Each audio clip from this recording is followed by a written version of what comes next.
दयालपुर नाम का एक गांव था जहां बाबूलाल नाम का गरीब किसान रहता था। उस किसान के पास एक छोटा सा खेत था। उसी खेत में खेती करके जो भी अनाज होता उसी से बाबूलाल खुश था। उसकी बीवी निर्मला घर में एक गाय की देखभाल में लगी रहती और उसके दूध से भी कुछ खर्चे निकल जाया करते थे। कई बार फसल अच्छी नहीं होती थी। आज खेत में जाना जरूरी है, खेत भी सूखता जा रहा है। कुछ समझ नहीं आता है निर्मला। आप खेत में दिन रात मेहनत करते हो लेकिन फिर भी फसल अच्छी नहीं होती। भगवान भी पता नहीं कब तक हमारी परीक्षा लेंगे। शुक्र है ये गाय है, नहीं तो अपने घर में खाने को कुछ नहीं होता। देखो जी, हम इसी दूध के व्यापार को बढ़ा लेते हैं जिससे कुछ तो पैसे आएंगे घर चलाने को। बोल तुम सही रही हो, मगर खेतों को भी नहीं छोड़ सकते हैं। कभी न कभी बारिश होगी जिससे खेतों में नमी आ जाएगी और फसल अच्छी होगी। क्या करें समझ नहीं आता। मैं इस गरीबी से तंग आ गई हूँ। अब माँ जी की दवाई के खर्चे भी मुश्किल से निकल पा रहे हैं। तुम फिक्र मत करो निर्मला, भगवान के घर देर है अंधेर नहीं। खेत में कुछ काम बाकी बचा है, मैं निपटा कर आता हूँ। तुम माँ और बच्चों का ध्यान रखना। अच्छा जी ठीक है। बाबूलाल घर से निकलकर सीधा खेतों की तरफ जा रहा था। रास्ते में महान पंडित मिले और उससे बोले, आज शुभ दिन आया है, तेरे समय ने तुझे बुलाया है। जिस घड़ी का तुझे इंतजार था वो तेरे निकट चला आया है। बाबूलाल को थोड़ा अजीब सा लगा। ये क्या बोल रहे हैं पंडित जी? मगर गांव में सबको पता है ये बहुत ही महान पंडित है। इनका कहा कभी खाली नहीं जाता है। प्रणाम पंडित जी, आज कहाँ को चल दिए और क्या बोलते हुए जा रहे हो? वैसे तो रोज चुपचाप चले जाते हो, आज गाना गा रहे हो? कि पंडित बाबूलाल को बस देखे ही जा रहा था और बस वही बोलता जा रहा था। आज शुभ दिन आया है, तेरे समय ने तुझे बुलाया है। जिस घड़ी का तुझे इंतजार था वो तेरे निकट चला आया है। अच्छा पंडित जी, चलता हूँ, खेतों में काम है। बुआई नहीं की तो अच्छी फसल नहीं आएगी।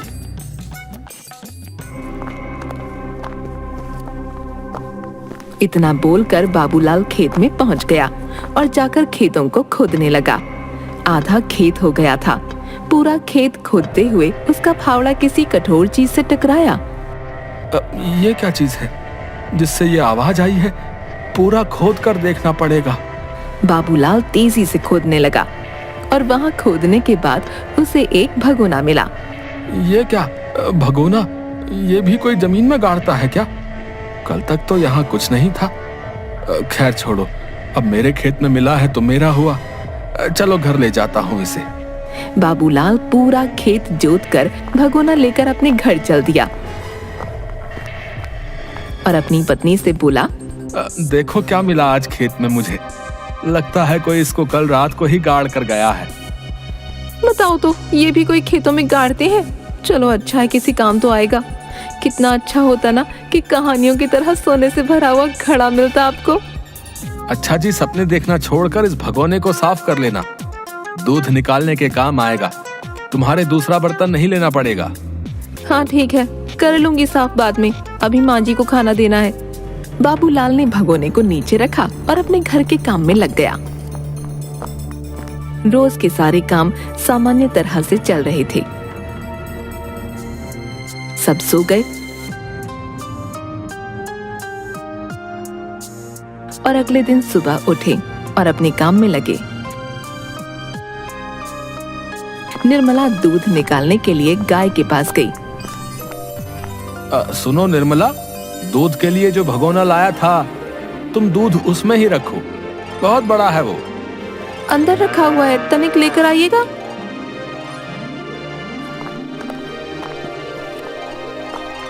बाबूलाल ने भगोना लाकर निर्मला को दिया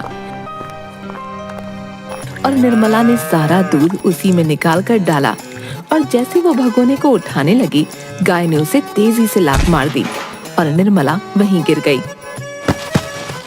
हे राम, क्या हो गया? कोई है? रिंपू के पापा कहाँ गए? बाबूलाल दौड़ता हुआ आया और निर्मला से पूछने लगा, क्या हुआ? कैसे चोट लग गई और तुम गिरी कैसे? देखो ना, इस गाय ने आज मुझे लात मार दिया। मैंने पहले ही कहा था तुम निकाला करो दूध, ये मुझे पसंद नहीं करती है। ठीक है, आराम से उठो। बाबूलाल ने निर्मला को उठाया और आराम से खटिया पर बैठा दिया और भगोने को उठाकर रख दिया। अरे सुनो, इस दूध के भगोने को सही जगह रख दो, नहीं तो मेहनत खराब हो जाएगी। बाबूलाल ने सुना नहीं और गाय के पास काम करने लगा और गाना गाकर गाय को सुनाने लगा, क्योंकि उसकी गाय उसका गाना बहुत अच्छे से सुनती थी। दयालपुर का वासी हूँ, बाबूलाल है नाम, सीधी साधी बोली मारी, सीधा सा है काम।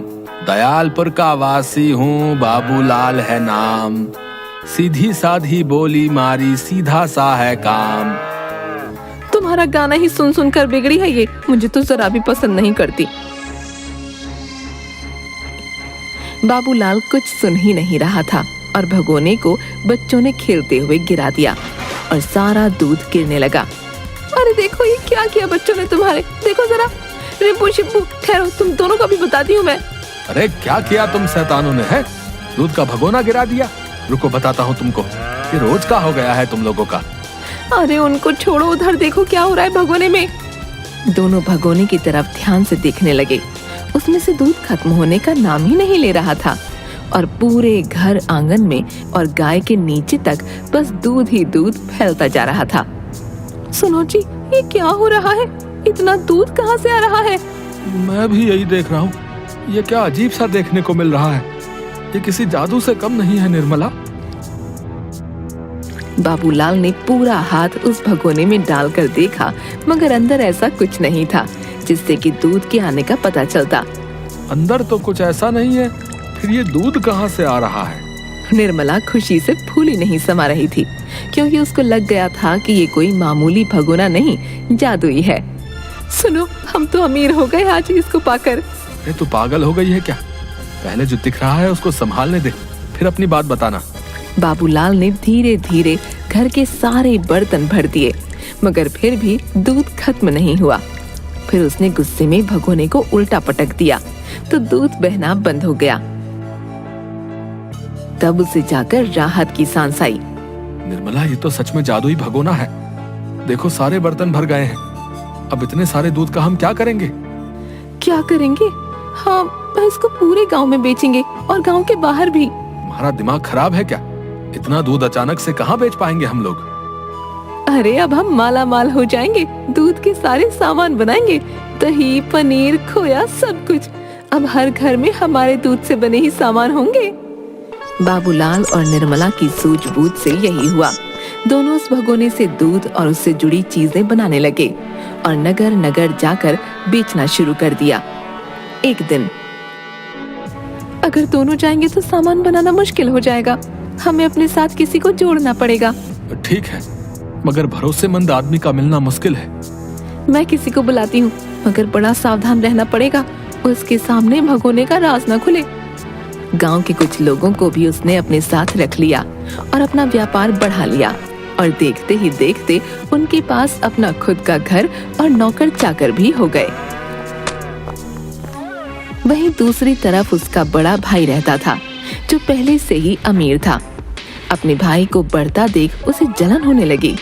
देखो, कहाँ इनको रोटी तक नहीं मिलती थी, आज ये मेरे से ऊपर उठ रहा है। सही कहा जीजा जी, ये गरीब भिखारी लगता था, लेकिन अब तो ठाट बाट देखो, आपके सामने है सब कुछ। पता करो फिर, किस बात का इंतजार है? आखिर ये ऐसा क्या कर रहा है? आप चिंता मत कीजिए, मैं इसका पता लगा लूंगा। आखिर माजरा क्या है? लगाना ही पड़ेगा। तुमको फोकट का नहीं पालता हूं मैं। तुम मेरी बीवी के भाई ना होते तो रास्ते में कहीं भिखारी ही होते। रमेश ऐसा सुनकर घर से बाहर आ गया और अपने दो दोस्तों के साथ। यार, ये जीजा है ना, जब देखो कुछ ना कुछ बोलता ही रहता है। मुझे पहले तो उसका कुछ करना पड़ेगा। देखो, एक काम करते हैं, तेरे जीजा को ही गायब करवा देते हैं। नहीं यार, दीदी को पता लगा तो हर पेड़ पर बंदर बनकर घूमने को बोलेगी। तो एक काम करते हैं यार, प्रधान जी का कुत्ता छोड़ देते हैं। सुना है बहुत भागता है वो। थक कर अपने आप कुछ दिन के लिए बिस्तर पकड़ लेंगे। नहीं यार, वो भी सही नहीं है। अगर गलती से काट लिया तो रोज उठते बैठते जीजा जी मुझे काटेंगे कुत्ता बनकर। ये भी सही नहीं है। अभी जीजा जी ने उनके भाई बाबूलाल के घर क्या चल रहा है उसका पता लगाना है, लेकिन कैसे? अरे मैं बताता हूँ। गांव में 2 चोर आए हैं, दोनों चोरी करने में खूब माहिर हैं। उनको बाबूलाल के घर भेज देते हैं कि पता करो माजरा क्या है और लगे हाथ चोरी भी कर लाओ। हाँ, ये सही रहेगा। तुम उनको बाबूलाल के घर भेजो और सब कुछ समझा देना कि चोरी का माल सरदार के घर चाहिए। दोनों चोर छुपते हुए बाबूलाल के घर जा पहुंचे और खिड़की से झांक कर देखते हुए। उस समय बाबूलाल और निर्मला भगोने से दूध बढ़ा रहे थे। ये सब देखते ही चोर, उड़ी बाबा, ये देखो, कोई जादू चल रहा है क्या? ये दूध कहाँ से आ रहा है? अरे बुड़बक, यही है जादुई भगोना जिसकी वजह से बाबूलाल सेठ बन गया है, समझा? इसी पे हाथ साफ करने का आप उनको आज। दोनों रात में बाबूलाल के घर गए और दीवार से कूद लगाकर अंदर आए। उड़ी बाबा, तुम इंतजार करो, जब ये इस कमरे से बाहर जाएगा। हाँ ठीक है बिड़ू। दोनों चोर कुछ देर इंतजार करने लगे। उसके बाद बाबूलाल और निर्मला वहां से बाहर निकले। उड़ी बाबा, यही सही समय है, उठा ले भगोने को और सरदार के घर चलते हैं। खुश होकर सरदार इनाम देगा। मैं तो कहता हूँ इस भगोने को लेकर भाग लेते हैं भाई, माला माल हो जाएंगे क्या? उड़ी बाबा, अरे भाई, सरदार की मार भूल गया क्या? नहीं नहीं, मैं तो जाकर उसी को भगोना दूंगा। दोनों उस भगोने को लेकर वहां से चलने लगे और सीधे जाकर सरदार के घर पहुंचे। सरदार और रमेश भगोने को देखते रहे और सोचने लगे कि वाह साले साहब, कमाल कर दिया। तो इस भगोने की वजह से बाबूलाल इतना अमीर हुआ है, लेकिन इसका इस्तेमाल कैसे करना है? कुछ गड़बड़ तो नहीं होगी? अरे जीजा जी, डालो कुछ भी इसमें, बस बहुत सारा हो जाएगा जो भी डालोगे। मैं इसमें अपनी चिलम डाल दूं क्या? अरे नहीं जीजा जी, इतनी चिलमों का क्या करोगे? कुछ ऐसा डालो जिससे बहुत सा धन मिले। दोनों ने काफी देर तक यही सोचा। ऐसा क्या है जिसे डालकर वो 4 गुनी हो जाए? और अगर कोई कीमती चीज डाल दी और वो वापस नहीं आई तो?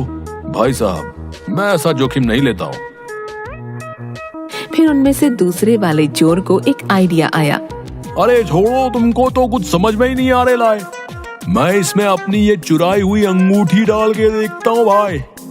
उड़ी बाबा, अरे रुको, ऐसा नहीं कर सकते।